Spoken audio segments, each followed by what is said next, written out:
Hello friends, welcome to my channel. Kahkasha YouTuber channel में आपका बहुत बहुत स्वागत है, वेलकम है। तो फ्रेंड्स, हम आपको बता दें, इंडियन आइडल सीज़न 15 में आखिर ऐसा क्या हुआ था कि स्नेहा शंकर विनर नहीं बन पाई। हालांकि वो श्रेया घोषाल विशाल की काफ़ी ज़्यादा फेवरेट थी और उन्हें स्टार्टिंग में ही दे दिया गया था प्लेटिनम माइक। तो ऐसी क्या बड़ी वजह रही जिसके कारण स्नेहा को विनर नहीं बनाया गया। तो चलिए दोस्तों, पूरी खबर हम आपको आगे बताएं, लेकिन इससे पहले आपने अभी तक हमारे चैनल को सब्सक्राइब नहीं करा है, सब्सक्राइब कर लें और बेल आइकन भी ज़रूर दबा दें ताकि अगली नोटिफिकेशन आपको सबसे पहले मिले। तो दोस्तों, जैसा कि हम सभी को पता है, इंडियन आइडल सीज़न 15 में काफ़ी कंटेस्टेंट आए, लेकिन ऑडिशन में ही जिसको एक को प्लेटिनम माइक दिया गया वो थी स्नेहा शंकर। और स्नेहा शंकर के बारे में अगर हम आपको बताएं तो वो पहले से ही काफ़ी सिंगिंग करती आई हैं और भी कई रियलिटी शो में उन्होंने हिस्सा लिया है, जिसमें कि उनके फादर का भी जो बैकग्राउंड है, उनके जो फैमिली बैकग्राउंड है, मतलब वो म्यूज़िक इंडस्ट्री से ही जुड़ा हुआ है। अगर हम माने तो उनके फादर जूरी मेंबर भी रह चुके हैं एक सिंगिंग रियलिटी शो में। तो दोस्तों, यहाँ पर स्नेहा शंकर को घर परिवार से ही म्यूज़िक की काफ़ी ज़्यादा ट्रेनिंग मिलती चली आई है और जिससे कि उनकी आवाज़ में एक अलग ही जादू है, एक अलग ही शार्पनेस है, एक सॉफ्टनेस है और बहुत ज़्यादा हार्ट टचिंग उनकी आवाज़ है। तो दोस्तों, यहाँ पर स्नेहा शंकर जब ऑडिशन देने के लिए आई तो मानो ऐसा लग रहा था कि जैसे उनसे पहले से ही सब लोग रूबरू हैं, सब लोग उन्हें जानते हैं, उनकी आवाज़ को पहचानते हैं। तो काफ़ी अच्छे से उनका वेलकम किया। लेकिन देखिए, यहाँ पर ऐसा नहीं है कि उनके साथ में कुछ देख के नहीं लगा था, और बाकी तो खैर हमें नहीं पता कि कोई फेवरेटिज्म किया गया हो उस टाइम पे, क्योंकि यहाँ पर जब स्नेहा ने ऑडिशन दिया तो वाकई में उनकी आवाज़ बहुत ज़्यादा अच्छी थी। कोई भी एक ऐसा रीज़न नहीं था कि जिसकी वजह से स्नेहा सेलेक्ट ना हो पाती। और अच्छा, हमें तब भी ये भी लगा कि बादशाह ने उन्हें प्लेटिनम माइक दिया। तो दोस्तों, यहाँ पर स्नेहा डिज़र्व करती थी प्लेटिनम माइक को लेना, और इसका मतलब यही होता है कि डायरेक्ट उस कंटेस्टेंट को भेज देना टॉप 15 में, यानी कि सिलेक्शन में। तो उसमें कोई ऐसी कोई दो राय ना रखता हुआ जैसे कि कंटेस्टेंट की पता नहीं हम सिलेक्ट होंगे या नहीं होंगे, अगर उसे प्लेटिनम माइक ऑडिशन के ही टाइम पे मिल गया तो मानो वो डायरेक्ट पहुंच ही गया टॉप 15 में।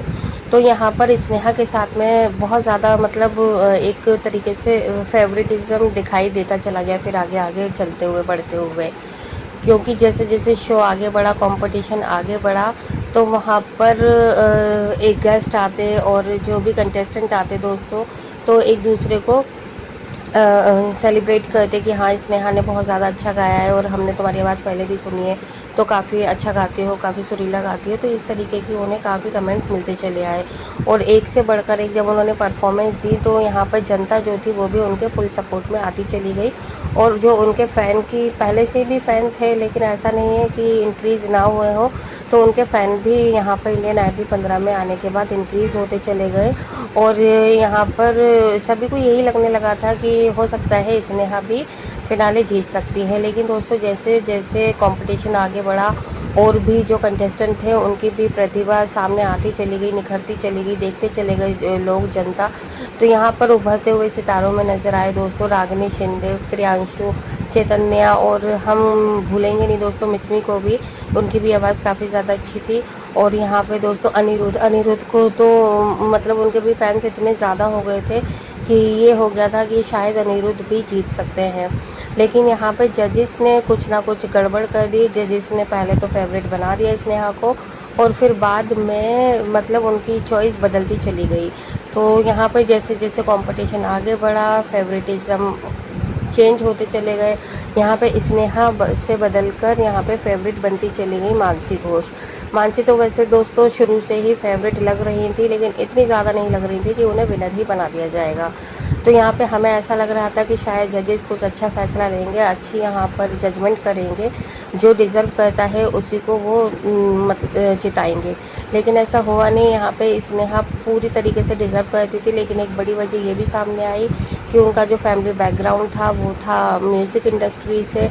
और अगर ये स्नेहा को सपोर्ट करते, स्नेहा को जिता देते जजेस, तो हो सकता है उनके ऊपर और ज़्यादा उंगलियां उठ जाती। फिर तो शायद सब खुले में ये चीज़ बोल देते ओपनली कि यहाँ पर स्नेहा शंकर के साथ में इसलिए फेवरेटिज़म किया है क्योंकि उनका बैकग्राउंड म्यूज़िक इंडस्ट्री से है और उनके पापा जूरी रह चुके हैं। और यहाँ पे सभी लोग मतलब इसलिए स्नेहा को पसंद कर रहे हैं, और जो भी गेस्ट आ रहे हैं वो स्नेहा स्नेहा इसलिए करते हैं। लेकिन यहाँ पे स्नेहा ने कोई अपना बैकअप ना दिखाते हुए उन्होंने अपनी प्रतिभा दिखाई, उन्होंने अपना हुनर दिखाया, और उनकी आवाज़ को सभी पसंद कर रहे थे। जो लोग उनके बारे में जानते थे वो भी, और जो लोग नहीं भी जानते थे वो भी उन्हें जान गए। तो यहाँ पे स्नेहा ने अपनी एक अलग पहचान बना ली थी। लेकिन शायद ये चीज़ हो सकता है जजिस को मंजूर नहीं थी, या फिर नामंजूर हो रही थी, या मेकर्स ने कुछ और ही सोच रखा था।